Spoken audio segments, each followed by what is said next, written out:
ప్రతిపక్షం జో అచ్యుతానంద జోజోముకుందా అంటే ప్రతిపక్షం నిద్రపోతుంది అనమాట, మొద్దు నిద్రపోతా ఉంది తెలంగాణ రాష్ట్రంలో.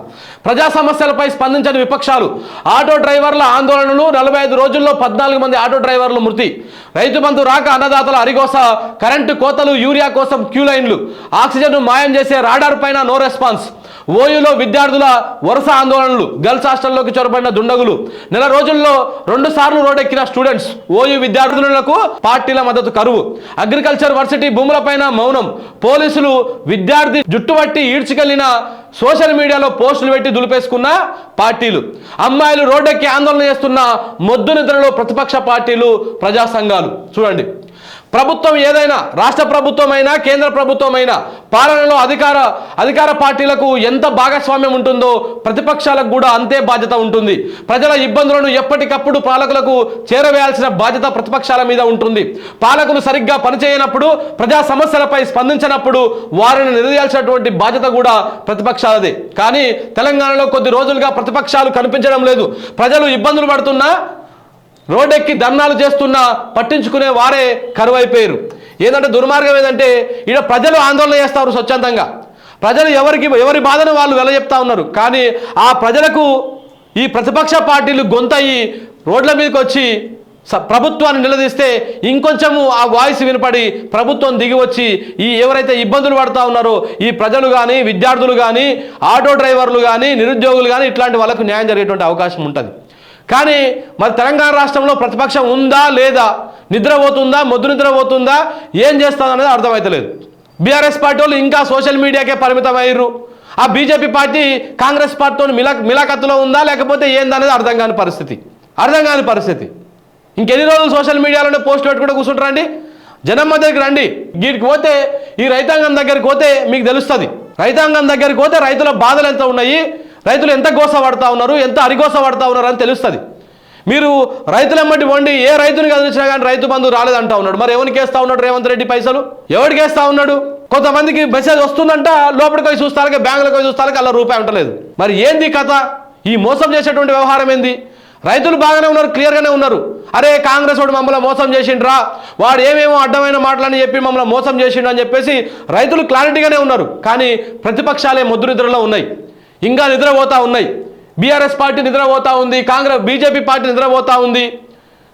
ఇక లెఫ్ట్ పార్టీలు అయితే మరి ఇప్పుడు నిజంగా కాంగ్రెస్ పార్టీతో పొత్తులో ఉన్నాయి కాబట్టి వాళ్ళు సపోర్ట్ చేస్తలేరు. ప్రజలకు ఎక్కడ ఇబ్బంది అయినా ఈ కమ్యూనిస్టులు ఎర్రన్నలు వచ్చి ఆందోళన చేసేవాళ్ళు, కనీసం వాళ్ళు గతే లేరు.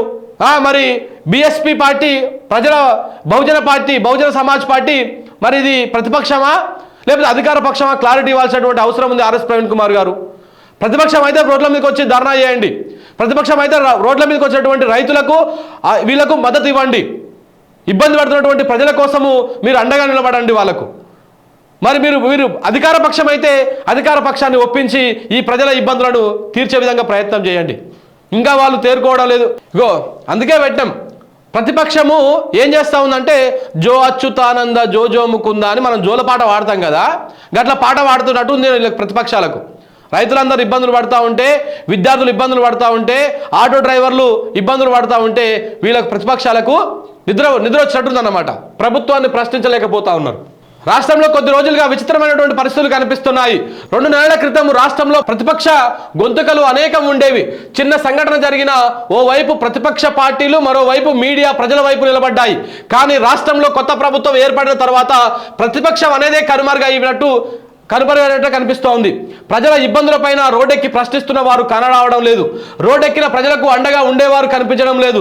కొత్త ప్రభుత్వం ఏర్పడి 50 రోజుల్లో అనేక సంఘటనలు జరిగినాయి. రాష్ట్రంలో కొత్త ప్రభుత్వం ఏర్పడిన 2 రోజులకే మహాలక్ష్మి గ్యారంటీ కింద మహిళలకు ఉచిత బస్సు ప్రయాణం పథకాన్ని ప్రారంభించారు. ఈ స్కీమ్తో తమ బతుకులు ఆగమయ్యాయంటూ ఆటో వాళ్ళలు రోడ్డెక్కారు. గ్రామాన ధర్నాలు చేశారు. ఇప్పటి వరకు 14 మంది ఆటో డ్రైవర్లు ఆత్మహత్య చేసుకున్నారు. ఉస్మానియా యూనివర్సిటీ హాస్టళ్లలో పురుగులన్నం పెడుతున్నారంటూ విద్యార్థులు రోడ్డెక్కారు. క్యాంపస్లో భద్రత కరువైందని ఆందోళన వ్యక్తం చేశారు. ఈ నెల 26 అంటే శుక్రవారం నాడు మొన్న సాయంత్రం 3 దుండగులు ఓయూ లేడీస్ హాస్టల్ బాత్రూంలోకి చొరబడ్డారు. వారిని గుర్తించినటువంటి విద్యార్థులు ఒక్కరిని పట్టుకొని పోలీసులకు అప్పగించారు. తమ భద్రత సంగతి ఏంటని స్టూడెంట్స్ ధర్నా చేపట్టారు. నిజాం కాలేజీ హాస్టల్లో సదుపాయాలు సరిగ్గా లేవంటూ డిసెంబర్లో సిటీ నడిబొడ్డున అసెంబ్లీకి కూతవేటు దూరంలో బషీర్బాగ్లో అమ్మాయిలు ఆందోళన చేశారు. పోలీసులు వారిని దారుణంగా లాక్కెళ్లి వాహనాల్లో వేసుకొని తీసుకెళ్లారు. మరోవైపు ప్రొఫెసర్ జయశంకర్ అగ్రికల్చర్ యూనివర్సిటీ భూములను హైకోర్టు నిర్మాణం కోసం కేటాయిస్తూ రాష్ట్ర ప్రభుత్వం నిర్ణయం తీసుకుంది. ఈ భూముల్లో ఎన్నో వేల సంఖ్యలో అరుదైన మొక్కలు, అరుదైన జంతువులు, క్షీరదాలు ఉన్నాయి. ప్రభుత్వ నిర్ణయాన్ని వ్యతిరేకిస్తూ యూనివర్సిటీ విద్యార్థులు దాదాపు 10 రోజులుగా ఆందోళన కార్యక్రమాలు నిర్వహిస్తున్నారు. విద్యార్థులకు మద్దతుగా నిరసన తెలుపుతున్న ఏబీవీపీ కార్యకర్తను పోలీసులు జుట్టుబట్టి ఈడ్చుకెళ్లారు. జాతీయ బాల కార్మికుల దినోత్సవం రోజునే ఈ దారుణ సంఘటన జరిగింది. వీటిలో అగ్రికల్చర్ యూనివర్సిటీ ఘటనతో ఏబీవీపీ కార్యకర్తలపైన పోలీసుల దాడిని ఖండిస్తూ కొందరు బీజేపీ నాయకులు మాట్లాడారు. కానీ ఇతర విపక్షాలు ఏమీ నోరు మెదపలేదు. అధికార కాంగ్రెస్ పార్టీ విద్యార్థి విభాగం ఎలాగో మాట్లాడదు. కానీ ప్రతిపక్షంగా ఉన్నటువంటి బీఆర్ఎస్ పార్టీ కానీ, ఆ పార్టీ విద్యార్థి విభాగం కానీ, కమ్యూనిస్టు పార్టీల విద్యార్థి విభాగాలు కానీ ఇప్పటి వరకు దీనిపై పల్లెత్తి మాట మాట్లాడలేదు. ముఖ్య నాయకులు ఎవరు ఈ ఘటనపైన స్పందించి యూనివర్సిటీకి వెళ్లి విద్యార్థులను కలిసి మాట్లాడలేదు, సంఘీభావం ప్రకటించలేదు. ఏదో ఆందోళన కార్యక్రమాలు చూసి విద్యార్థులు, ఆటో డ్రైవర్లు ఇలా ఎవరికి వారే నిరసన తెలుపుతున్నారు. ప్రతిపక్షాలు తమకు అండగా ఉండకపోవడం పైన ఇటు విద్యార్థులు, అటు ఆటో డ్రైవర్లు ఆగ్రహం వ్యక్తం చేస్తా ఉన్నారు. ప్రభుత్వం ఎలాగో పట్టించుకోవడం లేదు, కనీసం ప్రతిపక్షాలైనా తమకు అండగా ఉంటాయనుకుంటే అది కూడా జరగడం లేదంటున్నారు. ప్రజా ఉద్యమాలను భుజానపై మోయాల్సినటువంటి ప్రతిపక్ష పార్టీలు ఎందుకు మౌనంగా ఉన్నాయనేది ఎవరికి అంతుపట్టనటువంటి విషయం. మరి దేనికోసం ఎందుకు నిద్రపోతా ఉన్నారు? ఎందుకు ఇంకా మొద్దు నిద్రపోతా ఉన్నారు?